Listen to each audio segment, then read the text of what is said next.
Con mucho gusto les presento también a Zeno Carra, profesor en la Facultad Teológica del Trivéneto, del Estudio Teológico San Zeno y también profesor invitado en la Universidad Eclesiástica San Dámaso. Hizo una tesis doctoral muy estimulante sobre todo, me parece, el libro 2 del Adversus Hereses, en el que ya pues, planteaba cuestiones de teología fundamental que yo creo que aquí van a volver a salir en esta ponencia titulada Sentido y límites del lenguaje teológico racional. Y sin más, le cedo la palabra. Gracias por invitarme y por escucharme en horario de comida. La cuestión trinitaria del siglo IV fue en gran parte también una cuestión de teología del lenguaje desde diversas perspectivas. Ese es el asunto que me fue entregado, la teología del lenguaje. Fue cuestión de teología del lenguaje, uno, en cuanto a su objeto. Se cuestionó el estatus ontológico del logos, palabra, y su capacidad para expresar al Padre. Dos, en cuanto a sus modalidades, se utilizó el instrumento del concilio, que en lo que produce, sobre todo los cánones, los anatematismas, es un factor de regulación del lenguaje teológico. Quien diga sea anátema. 3. En cuanto a las posibilidades de tal operación, o sea, el concilio, hacer fórmulas de fe, se preguntó a qué registros del lenguaje se puede recurrir para regular el lenguaje de la fe. El largo debate sobre la licitud del término niceno, filosófico y no bíblico, homoousios, a partir de los años 40-50. Y este tercer nivel del debate llevó a preguntarse más ampliamente sobre los fundamentos. ¿Qué estatuto debemos reconocer a las palabras con las que designamos a Dios? ¿Qué relación tienen los términos que la Escritura y la tradición nos hacen utilizar, Padre, Hijo, Unigénito, con la realidad de las cosas, es decir, con el ser mismo de aquello a lo que designan? Mi intervención insiste en este cuarto nivel de la cuestión, investigando los albores de la gran controversia lingüística que se librará en torno a estas preguntas. Me centro en la teoría del lenguaje teológico de Eusebio de Emesa, un autor un poco desconocido, que puede situarse en el frente denominado homeusiano, del que se habló por la mañana también. Estos son quienes no aceptaron el concilio de Nicea tras la muerte del poderoso líder Eusebio de Nicomedia, y el frente guiado por él se divide después de su muerte entre quienes defienden de forma radical las posiciones trinitarias arianas, los anomeos, y quienes, aunque no están de acuerdo con Nicea, no se adhieren en absoluto a las tesis arianas, sino que son decididos opositores del arianismo radical. Estos se agruparon en los años 50 en un grupo que Epifanio definirá erróneamente semi-arianos, mientras que los manuales más recientes los denominan homeusianos, término que resume la posición, más que el término, con la que se oponen al homoousios niceno. Mantienen una idea fundamentalmente ortodoxa sobre la identidad divina del Hijo y custodian celosamente la teología origeniana de las tres hipostaseis contra la posible deriva monarquiana que ellos ven en el dictado de Nicea y sobre todo en su anatematismo. Será este grupo el que, gracias al trabajo teológico de autores nicenos como Hilario de Poitiers y Basilio de Cesarea, convergerá en los años 60 con el ala filonicena, llegando a la nueva etapa dogmática del Concilio de Constantinopla. Su rechazo del homoousios niceno se basa en un profundo cuestionamiento del estatus del lenguaje teológico que me parece útil estudiar porque abre el camino a la fase siguiente, ya ampliamente estudiada, entre otros por la profesora Chiara Kurzel, que tendrá como protagonistas a los padres capadocios contra Eunomio. He elegido a Eusebio de Emesa, aunque no es uno de los que luchó abiertamente por la causa homeusiana, parece que no participó como obispo en ningún sínodo, porque en sus escritos que nos han llegado, más abundantes que los de otros autores, se pueden encontrar las bases, los fundamentos de la teología del lenguaje que subyacen también a los escritos oficiales del movimiento homeusiano. No me detendré en su biografía, limitándome a señalar 3 relaciones importantes que lo sitúan. Fue discípulo de Eusebio de Cesarea, tuvo como mentor en sus nombramientos eclesiásticos a Eusebio de Nicomedia, fue amigo de uno de los líderes de los homeusianos, Jorge de la Odisea. Probablemente murió en el año 359. Tampoco voy a entrar ahora, lo dejaré para el escrito, en los elementos más generales de su teología que permiten demostrar que pertenece a la corriente homeusiana, y entro en cambio, en medias res, en su doctrina del lenguaje teológico. Estas son las obras que nos quedan, me fundamento sobre todo en la primera voz, los 29 sermones que nos han llegado solo en 2 fragmentos griegos y traducidos al latín. Tesis sobre el lenguaje teológico. El pilar central de la teoría del lenguaje de Eusebio de Émesa, y vuelvo a colocarlo entre Nicea y la última fase del debate, radica en la siguiente afirmación. En teología, en la predicación, en la enseñanza, en el lenguaje eclesiástico, solo conviene decir que el Padre es verdaderamente, y que el Hijo es verdaderamente, y que es el Espíritu Santo. Nada de discursos inútiles, nada de palabras vacías, sino realidades verdaderas. El Padre no engendrado y el único no engendrado, el Hijo unigénito y el único unigénito, y existe el Espíritu Santo que es enviado por el Hijo según la voluntad del Padre. Se reconoce aquí fácilmente el eco de la segunda fórmula de Antioquía del 341, donde participó antes de ser obispo, que es un poco el terreno común de los eusebianos del frente no niceno. Se percibe la misma necesidad que en este sínodo de afirmar la triple subsistencia contra toda reducción monarquiana en general y, en particular, contra la amenaza monarquiana latente en el consustancial de Nicea, sobre todo a la luz de la anatematización que, equiparando usía e hipóstasis como sinónimos, o dejando esa sinonimía, corría el riesgo de pasar por alto la gran tradición origeniana de las 3 hipostasis. Pero también se nota aquí, en la cita de Eusebio, la atención al valor de los nombres divinos. No son palabras vacías, sino palabras precisamente significativas de cada una de las personas divinas, o, en el texto de Eusebio, natura vera. Por lo tanto, gozan de una fiabilidad insuperable como palabras para el lenguaje creyente y para la vida cristiana que se basa en una recta confesión de fe. La seguridad que garantiza el uso de los nombres divinos en el ejercicio de la fe se contrapone claramente a la inestabilidad a la que se expone el creyente que recurra a otros términos que brotan del corazón humano. Entonces el conflicto surge cuando pronunciamos aquellas palabras que provienen de nuestro corazón. La referencia a la lucha, que recurre muchas veces en sus sermones, alude de manera no velada a las controversias trinitarias en cursos, y Eusebio señala precisamente su causa al recurrir a palabras que no gozan del mismo estatus que los nombres divinos. El homoousios niceno, implícitamente, porque en sus sermones nunca lo ataca de manera directa, está en el banquillo de los acusados como palabra teológicamente inapropiada y peligrosa. ¿Cómo se fundamentan entonces estas posiciones de Eusebio sobre el lenguaje teológico? ¿Cuál es el privilegio epistemológico de los nombres divinos con respecto a los demás términos teológicos en uso, como homoousios? Para responder a estas preguntas es necesario poner de relieve los fundamentos en lo que se apoyan sus posiciones lingüísticas. De manera común, como acaba de decir el profesor Ferrari, a muchos autores cristianos antiguos, probablemente también por su periodo de estudio en Alejandría o por su discipulado con Eusebio de Cesarea, nuestro autor manifiesta una clara infraestructura de pensamiento de tipo platónico.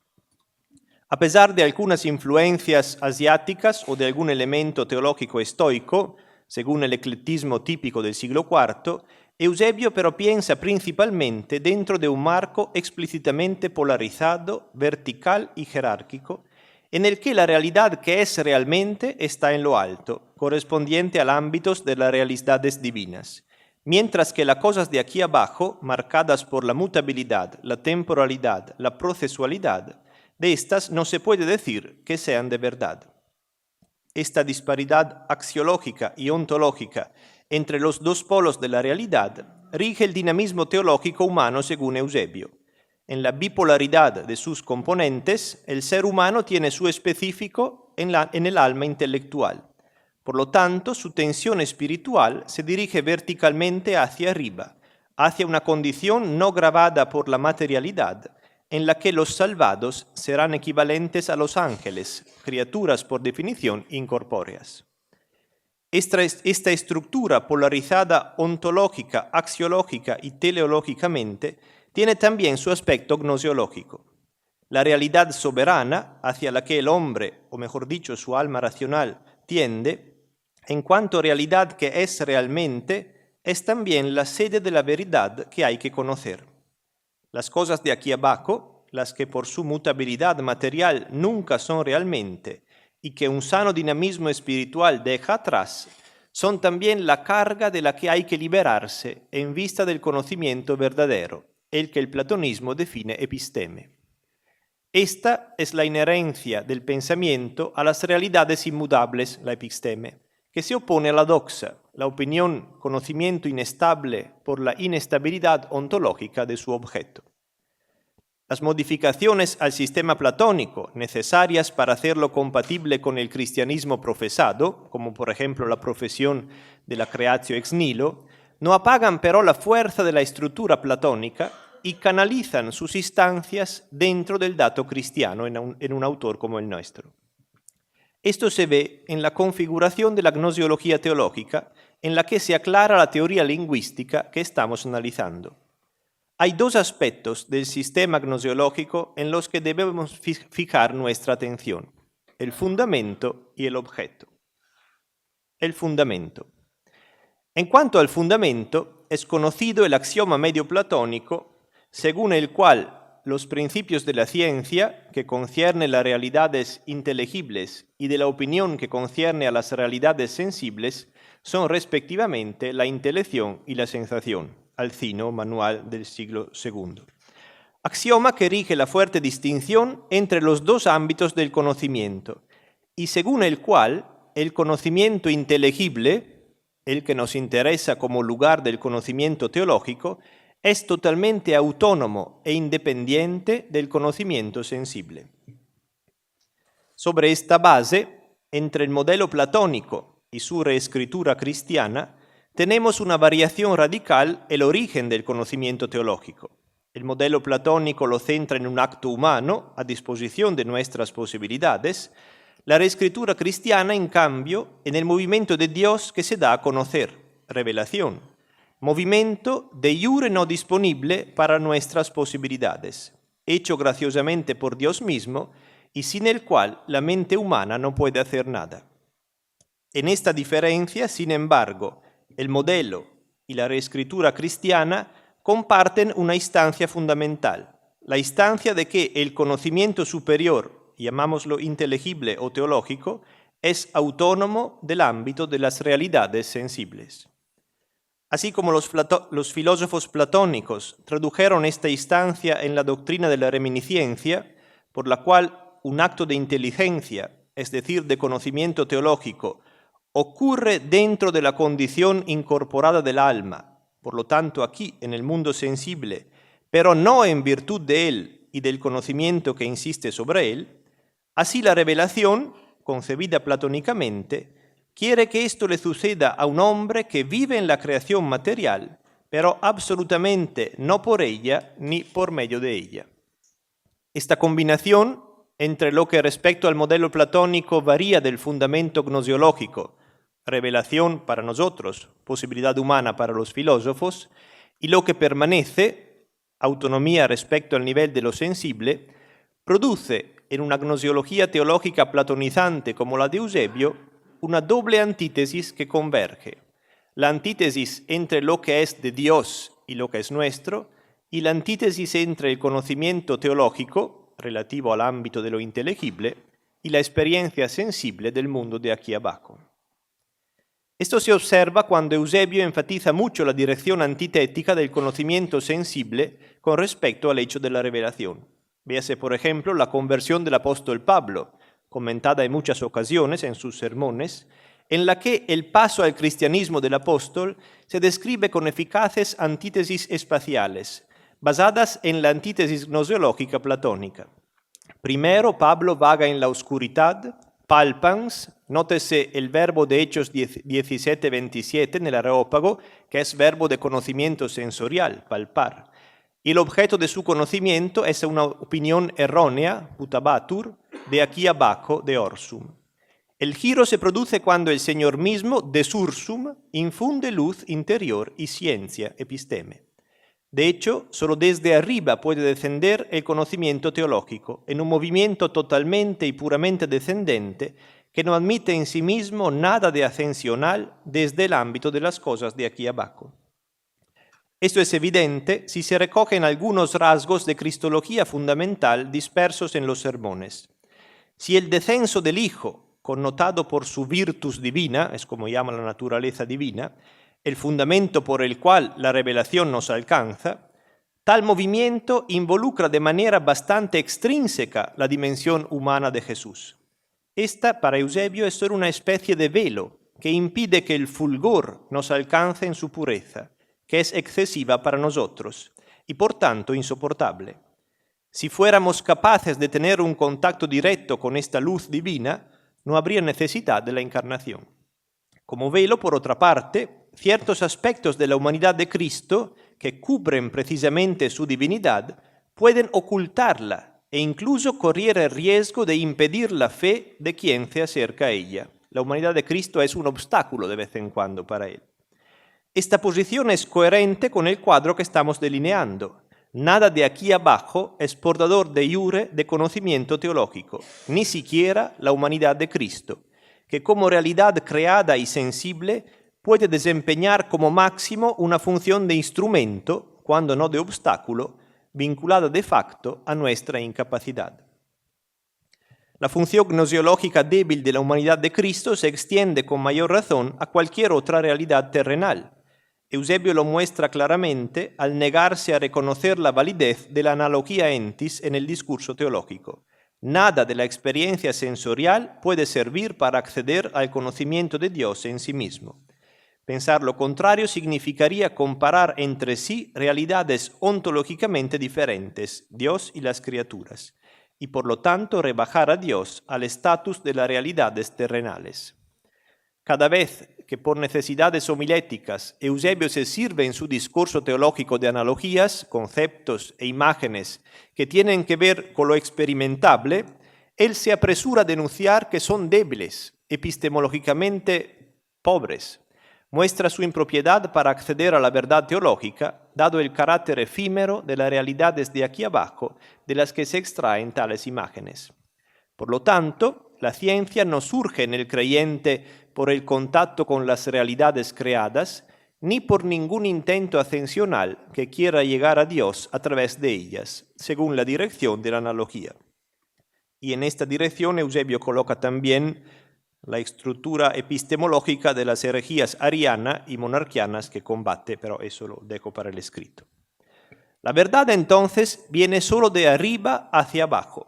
Por lo tanto, solo puede ser dicha con aquellas palabras en las que se nos ha dado la revelación, palabras que tienen su origen allá arriba y que por lo tanto gozan del estatus de conocimiento epistemológico, científico. A estas características responde, según Eusebio, la Sagrada Escritura, que constituye para él el único locus theologicus admisible. Aquí se fundamenta el escrituralismo del frente no niceno. La identificación de la Escritura como el único lugar en el que se nos transmite la revelación exige a Eusebio concebirla coherentemente dentro de las coordenadas del principio platónico expuesto anteriormente. Es algo que nos llega desde arriba y que permanece lo más independiente posible del conocimiento débil que surge desde abajo. Por lo tanto, por un lado marca el origen divino de la Escritura con un modelo que se acerca a aquel del dictado, diríamos en teología fundamental. Por otro lado, se esfuerza por reducir al máximo la contribución del interlocutor del autor humano en la comunicación revelada. En este sentido, recurre con frecuencia a la imagen de la Pentecostés, de las lenguas, literalmente, que Dios concedió milagrosamente a los apóstoles, con una fuerte énfasis en el analfabetismo de estos que son destinatarios del don de estas lenguas divinas. Lo que surge en la predicación, el Nuevo Testamento, puede entenderse, por tanto, como una carta que Dios ha dado a los hombres en la que formalmente no se mezcla casi nada de humano. Se ve claramente como la fuerte estructura platónica, por más que domesticada al credo por una tradición ya de algunos siglos, destierra del horizonte teológico de Eusebio la idea de mediación, para la cual lo humano, lo histórico, lo geográfico, la carne de Cristo, lo temporal, constituyen el lugar teológico en el que Dios se hace accesible a nosotros. Nada de mediación. La fuerte antítesis polar en la que Eusebio basa su sistema teológico le impide aceptar la idea de mediación. Lo que es nuestro es un obstáculo para lo que viene de Dios. Solo podemos y debemos ser receptores pasivos del mensaje que desciende verticalmente desde el ámbito de la verdadera ciencia. Es dentro de esta forma mentis que Eusebio comprende la Escritura en su papel de lugar de revelación, y de manera especial el Nuevo Testamento, cuya naturaleza inmediata pone de relieve. A diferencia del Antiguo Testamento, que en Gálatas 3:19 se dice que fue transmitido a los hombres por medio de ángeles, el Evangelio, comenta Eusebio, es dado directamente por el Verbo de Dios. Pero no solo eso. En Gálatas 1:11-12, donde Pablo reivindica el origen no humano del Evangelio que anuncia, un pasaje delicioso para Eusebio, comenta: de hecho, la gracia se manifiesta de repente, atros lamprunei, mientras que los hombres transmiten y enseñan lentamente, procesualmente. La patente de verdad del Evangelio, es decir, del mensaje revelado en el Nuevo Testamento, es su origen supratemporal, presentado aquí en los términos de la intuición platónica. Atros lamprunei se encuentra también en Máximo de Tiro o en Filón Alejandrino, que como tal elude las leyes históricos humanas de la procesualidad. Solo así puede otorgarnos una verdad teológica a nosotros, aunque situados dentro de la historia y del mundo. Aquí está entonces claramente el rechazo implícito del homoousios de Nicea o de cualquier término del debate teológico que no sea escritural. En el símbolo de la fe no puede haber espacio para conceptos de la filosofía humana que vienen de nosotros. El lenguaje que hay que utilizar debe ser, en cambio, el de la Sagrada Escritura, que contiene la revelación divina. Por eso, en las fórmulas de las que partimos, el léxico para confesar el credo trinitario hay que sacarlo de la Escritura para Eusebio, en particular del Nuevo Testamento. Las palabras de la Escritura son aquellas con las que Dios se dio a conocer y por lo tanto son las que se deben utilizar para confesarlo. Este es un principio irrenunciable de los autores antinicenos y entre ellos de Eusebio. Pero detenerse en él no es suficiente para captar el estatuto del lenguaje trinitario que Eusebio admite. Que un término con el que se dice Dios sea bíblico es necesario, pero no suficiente, para que sea un término utilizable de manera apropiada. De hecho, la Escritura, según el principio de condescendencia, dice Eusebio, es decir, un uso del lenguaje con el que Dios puede hacerse entender por nosotros, utiliza imágenes tomadas del mundo de aquí abajo, incluso para hablar de Dios. Eusebio percibe estas expresiones como representativas de las operaciones económicas de Dios hacia nosotros, pero no la considera admisibles para hablar de Dios en sí mismo. Entonces, ¿cómo fundamentar una distinción dentro de la misma Escritura entre este tipo de términos, con la condescendencia, y aquellos que son apropiados para referirse a Dios en la fe, como los nombres divinos de Mateo 28:19? Además, en la Escritura, un término como el de hijo, que es un nombre divino, que se encuentra en la fórmula de Mateo, por ejemplo, también se utiliza en la misma Escritura en otros lugares predicado de seres engendrados por Dios. Los homoousianos citan a menudo Isaías 1:2, donde Dios dice: he engendrado a hijos. y aquí indica seres humano y no la segunda persona divina. ¿Cómo justificar entonces una diferencia formal entre estos usos y el uso propio para la fe? La solución la encuentra Eusebio en la nota mencionada anteriormente, según la cual la Escritura se identifica como revelación divina, la inmediatez comunicativa. Dentro de la narración neotestamentaria, Eusebio recoge algunos lugares en los que se reconoce de manera eminente esta inmediatez de comunicación de Dios a nosotros, lugares en los que se habla de una transmisión de mensaje desde arriba a nosotros, lo más libre posible del obstáculo de las cosas nuestras. Las palabras teológicas comunicadas en estos lugares son las más apropiadas para hablar de Dios, precisamente porque provienen de Él de manera más directa posible. Los lugares en los que se identifica esto son básicamente tres, en las figuras de los apóstoles Pedro, Juan y Pablo. Pedro es quien confiesa a Jesús como Filius Dei, Mateos 16, confesión que Jesús reconoce como revelación del Padre. Y Pedro es también testigo de la escena del Tabor, en la que Dios mismo, Mateo 17, señalando a Jesús transfigurado en el esplendor de su divinidad, le dice Filius meus, hic est Filius meus, revelándolo así como tal y revelándose a su vez como su Padre. En este doble lugar evangélico, Mateos 16 y 17, el Fundamentum Petri, se ponen a disposición del léxico de la fe come propios los nombres Padre e Hijo. Eusebio introduce solemnemente la escena de la transfiguración que comenta muchas veces. La subida al monte Tabor es al mismo tiempo la subida gnoseológica de marco platónico hacia el ámbito de la verdad. Ahí, la irrupción inmediata de lo divino llega a su punto culminante, donde por encima del Hijo desciende la voz misma de Dios para proclamar su identidad, utilizando este nombre Hijo, que ahora por todo esto puede utilizarse de manera propia para su persona divina. Este uso peculiar por parte de Dios mismo eleva por tanto el nombre a un rango gnosiológicamente superior, cara appellatio, con respecto a otras expresiones escriturales, como Isaías 1.2, de marca económica, y lo separa de cualquier otro uso del mismo término referido a objetos que no sean la persona de Cristo, que son aliena non cupatio. Los términos Padre e Hijo, términos de la lengua divina del Espíritu, con la que se nos abre el conocimiento mutuo entre Padre e Hijo, se sustraen en cierto modo a la atribución a las realidades humanas y se transfieren como propios para indicar las personas divinas en su relación mutua. Dejamos a un lado todos los padres, si la lengua de los hombres dice algo, aún no es la lengua del Espíritu. Y este fundamento volverá en los documentos homeusianos de los sínodos de los años 58 y 59. Juan, segundo lugar, compañero de Pedro en el Tabor, es quien en el prólogo de su Evangelio ha profundizado más en el misterio de las relaciones divinas.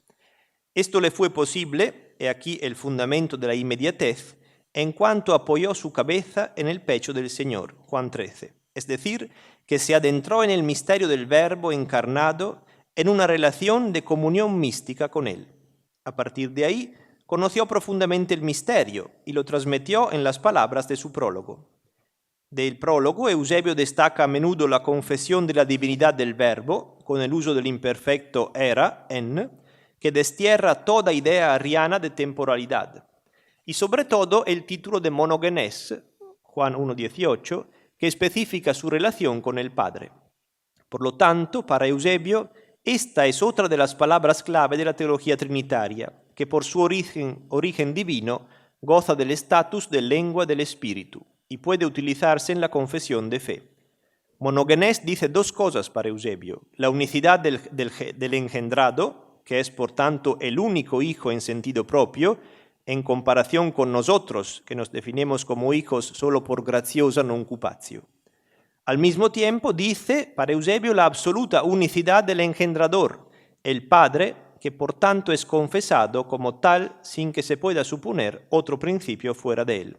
Y en mi opinión se enraiza aquí para Eusebio el término que es no escritural agénetos, y pero que para él no contradice este principio, que Atanasio le echa en cara, y que pero es como la otra cara de monogenes según la etimología que él hace de monogenes. Tercer lugar de fundación de un lenguaje teológico apropiado es el apóstol Pablo. De su epistolario, Eusebio utiliza principalmente dos términos claves, forma Dei de Filipenses e imago Dei de Colosenses. Tomando el segundo lema en el sentido típico de la tradición origeniana de la imago invisibilis Dei invisibilis, para preservar así su uso dentro del divino, ambos lemas expresan el vínculo entre el Padre y el Hijo. Ambos guardan bien la instancia dogmática de los homeusianos, de decir la referencia mutua entre las dos personas divinas, evitando los riesgos relacionados con la consustancialidad nicena.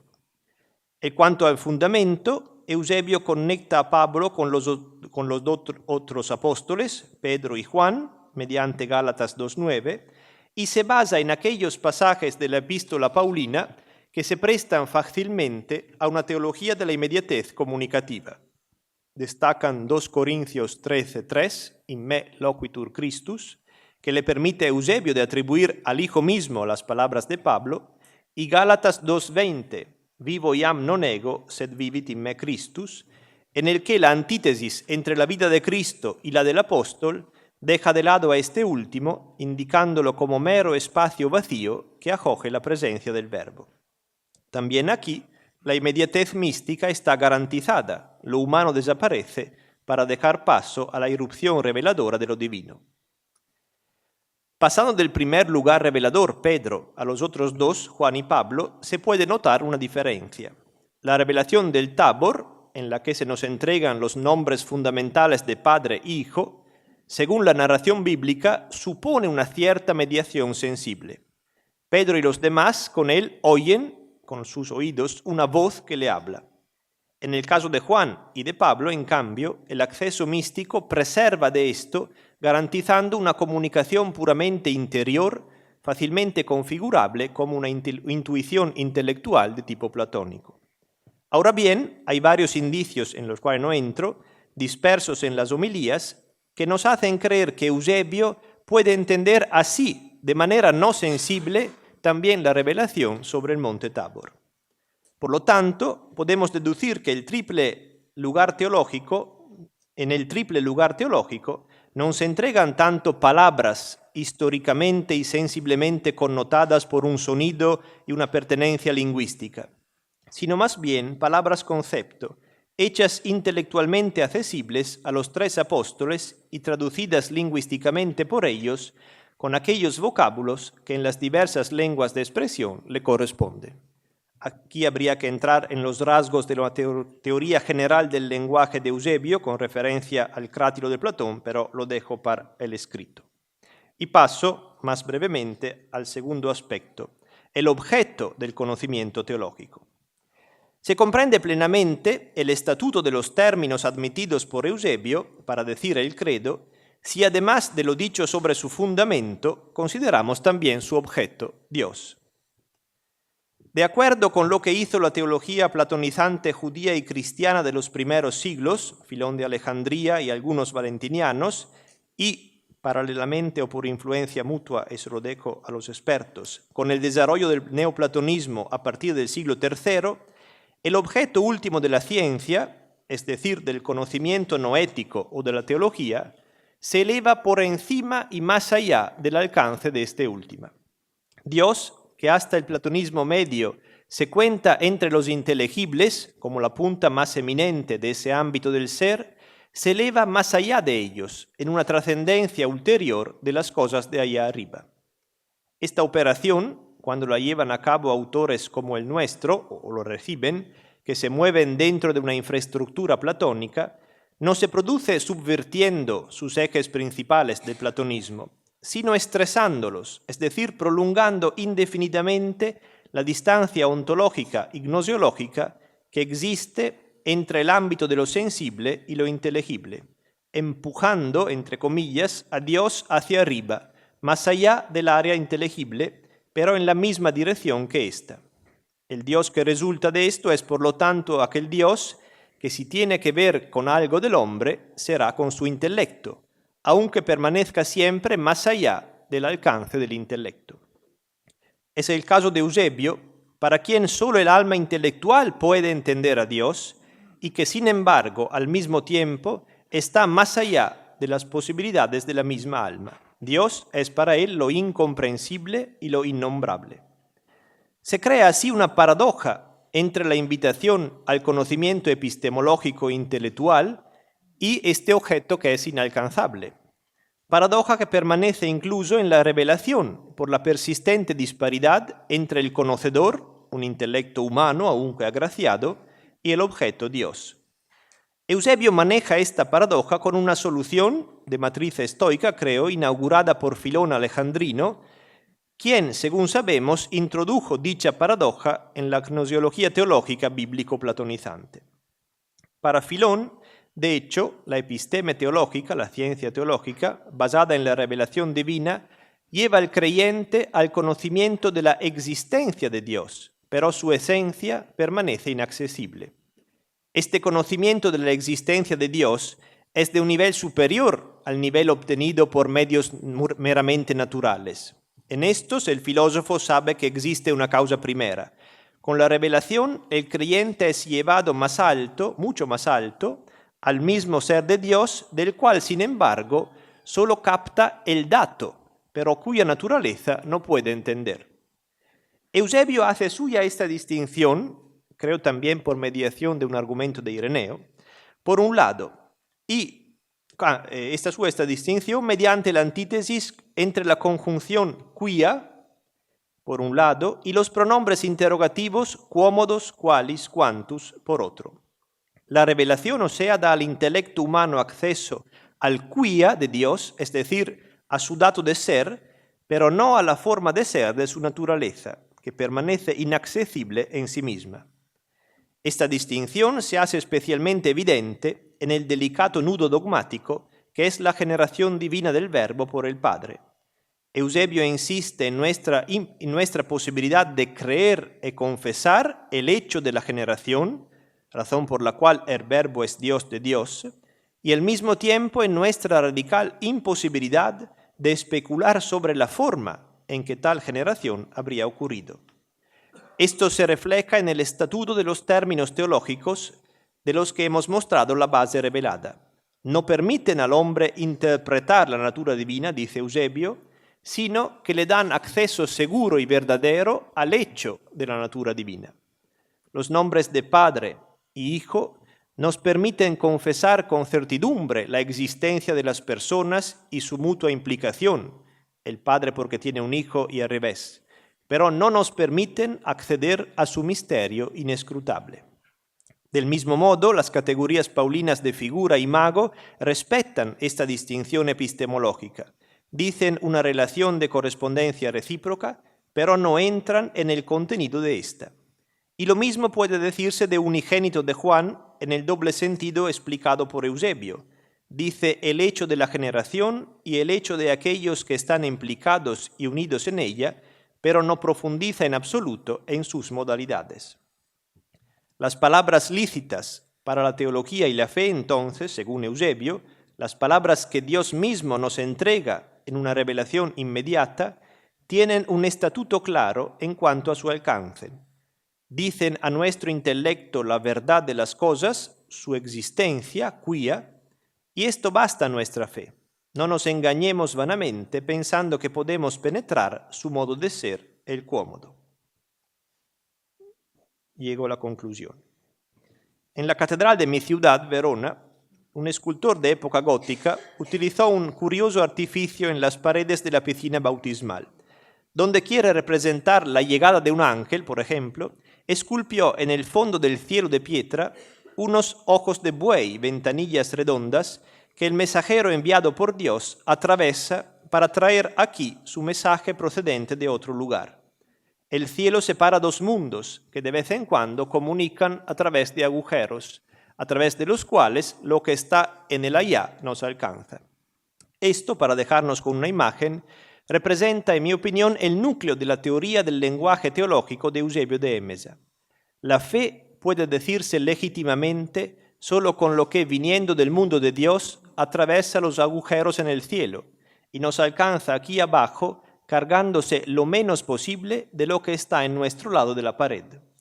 Los agujeros son precisamente aquellos lugares en los que Dios establece una comunicación directa e inmediata con el mundo de aquí, donde el cielo se abre para dejar pasar su declaración de la identidad del Hijo, o en los profundos abismos de las almas de Pablo y Juan, donde estos, con la tesis, han preparado un espacio acogedor porque vacío de sí mismos. Palabras cuyo valor radica precisamente en no ser en absoluto nuestras, en no haber surgido en absoluto en la experiencia de aquí abajo. Palabras cuyo sentido primario y verdadero está en el mundo divino del que descienden y que nosotros hemos utilizado de manera derivada para decir algo nuestro, pero solo derivada en nuestro uso, no propio. Palabras que por lo tanto en su sentido divino no recogen sobre sí nada de lo que pertenece a la realidad de aquí, sino que permanecen puras y por lo tanto capaces de decir lo que está más allá. Palabras que de hecho ni siquiera se cargarían de sonido, sino cuya raíz incorpórea, intelectual, relampaguea en el vacío del alma elegida. Palabras que si se toman correctamente no mueven nuestra imaginación arraigada en la experiencia de aquí abajo en esfuerzos inútiles por entender cómo son las cosas de allá arriba, sino que se limitan a proporcionarnos la base sólida a la que aferrarnos, el dato en el que creer, el Padre, el Hijo, el engendrado y el unigénito, Dios de Dios. Una teoría del lenguaje teológico esta coherente con la estructura platónica en la que se basa, según la cual el conocimiento de Dios viene de allá arriba, prescindiendo del mundo de aquí abajo, que solo es portador de doxa, de opiniones cambiantes, y que, como se ha mencionado anteriormente, encaja bien con la configuración cristológica de nuestro autor, que ha estado estudiada por Gliermeyer, por ejemplo. Eusebio, exponiente en el mismo tiempo de la cristología Logos Sarx, Virtus Corpus, se anticipa también en cierto modo al dualismo antioqueno, no para preservar la humanidad integral de Cristo, sino para mantener intactas las prerrogativas de la divinidad. Eusebio utiliza el esquema, que será nestoriano, de la inhabitación. Jesucristo es el verbo, o la divina virtus, que habita en un cuerpo humano y que con rasgos a veces preapolinaristas, paradójicamente, actúa como principio operativo de ese cuerpo. Sobre esta base, en los misterios de la vida de Jesús se pueden distinguir las cosas hechas divinamente de aquellas en las cuales la divina virtus permite que el cuerpo funcione según su lógica, ocultando así lo divino que lleva en sí. En todo esto, pero, la divina virtus se mantiene siempre distinta del cuerpo e invulnerable a lo que le sucede. El misterio de Cristo, como centro de la salvación, es el punto paradigmático de todo intervento económico de Dios y también de la revelación. Pues bien, con esta cristología se conyuga muy bien la idea eusebiana de revelación y la consecuente teoría del lenguaje teológico.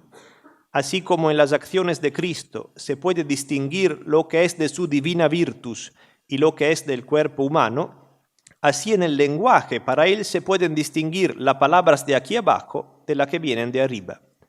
Y como en Cristo lo que es de aquí abajo puede ocultar, oscurecer lo que es de allá arriba. Solo lo que es puramente divino, porque viene de Dios en este esquema, es expresivo de lo divino. Y lo que es humano, para que lo divino se exprese, debe hacerse a un lado, vaciarse de lo que es suyo. Permítame hacer solo una nota conclusiva crítica sobre esta teoría del lenguaje teológico que, habiendo yo estudiado Ireneo, no puedo compartir para nada. Una cristología diferente, como la que los siglos posteriores reconocerán como más adecuada, es decir, una cristología que se esfuerce por acoger hasta el fondo el prólogo de Juan, en su verso 14, puede apoyar una teoría del lenguaje teológico muy diferente y, en mi opinión, más correcta.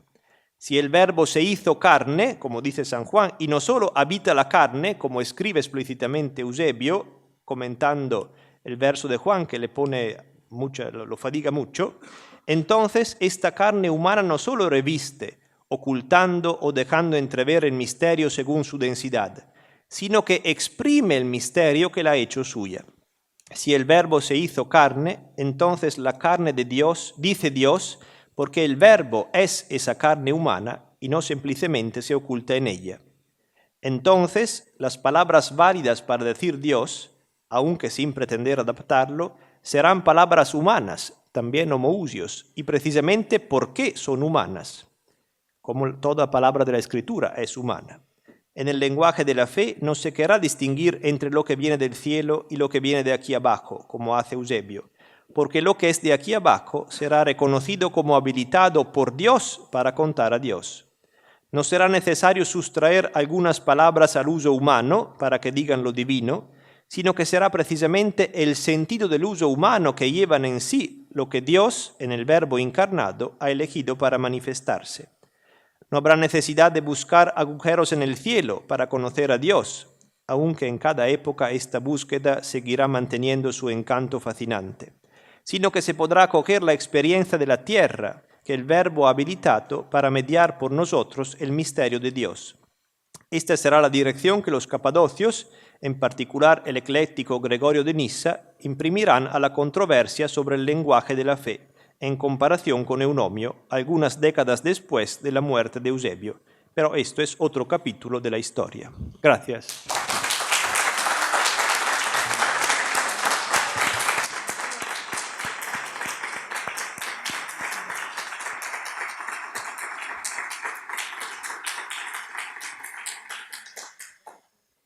Muchas gracias, profesor Carra. Iniciamos el diálogo. Andrés y Clara.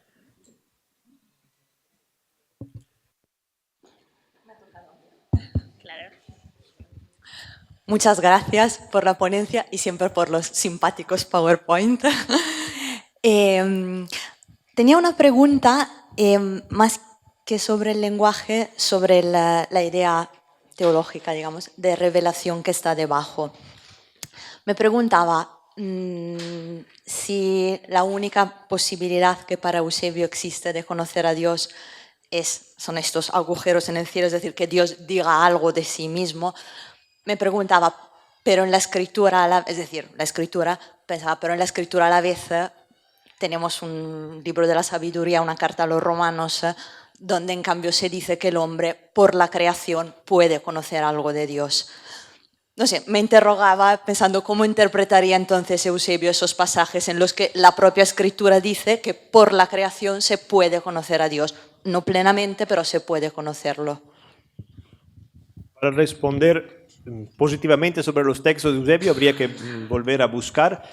Puedo decir solo que estos textos, que también la teología fundamental moderna ha tomado como de un nivel inferior, este conocimiento es el conocimiento así dicho natural, según un esquema que en mi opinión fue Filón y los valentinianos a estructurar, por el cual sí hay un conocimiento que de aquí abajo surge, pero te conduce hasta un nivel inferior, el nivel de conocer que hay una causa. Para el nivel superior, este conocimiento de la creación nos sirve de poco. Esa es una estructura que, por ejemplo, sí, los valentinianos tienen, el conocimiento psíquico te lleva hasta el oros y no puedes ir por encima, y que también la teología fundamental moderna, no digo contemporánea, tiene. Y Eusebio, siendo platónico, podría compartir esa estructura. Ahora hay que buscar si él argumenta sobre estos textos, me parece que no, en los sermones latinos que he estudiado, pero sí, para responder de patrólogo tendría que averiguar los textos. Muchas gracias por tu presentación, como siempre, pues muy precisa, la verdad. Y bueno, era preguntarte sobre una relación que creo que ha salido, pero por si puedes profundizar o si la has pensado. O sea, creo que has hecho una conexión entre escrituralismo y concepción platónica, que está subyacente al pensamiento teológico de Eusebio de Mesa. Curiosamente, si no me equivoco, y aquí me puede corregir Franco, es curioso porque en la concepción platónica lo escrito, en cambio, tiene una condición, vamos a decir, tiene un menos en relación con lo, vamos a decir así, lo oral, y lo oral también con respecto a lo vivo, o sea, a lo del alma, el nous. Entonces es curioso que, que en Eusebio una concepción platónica le lleve a una especie de escrituralismo, cuando en el platonismo original la escritura es un menos, ¿no? Entonces, bueno, es que yo, por cosas que luego diré por la tarde, llevo pensando mucho también entre, dentro del cristianismo, concepción platonizante, verbo eterno no encarnado, y escrituralismo. Mientras que en una concepción de verbo encarnado fuerte, la escritura creo que tiene otro lugar. Creo que la respuesta se puede articular para Eusebio, digo, no para el escrituralismo de los no nicenos. Para Eusebio, en este pasaje, o sea que entre el fundamento platónico gnosiológico y la reescritura cristiana hay la variante central de la revelación. O sea que para autores cristianos el dato de la ciencia es revelado y entonces Eusebio conecta aquí el lugar de la escritura, o sea, algo que es por de fuera de nosotros que nos alcanza, eso es el primero.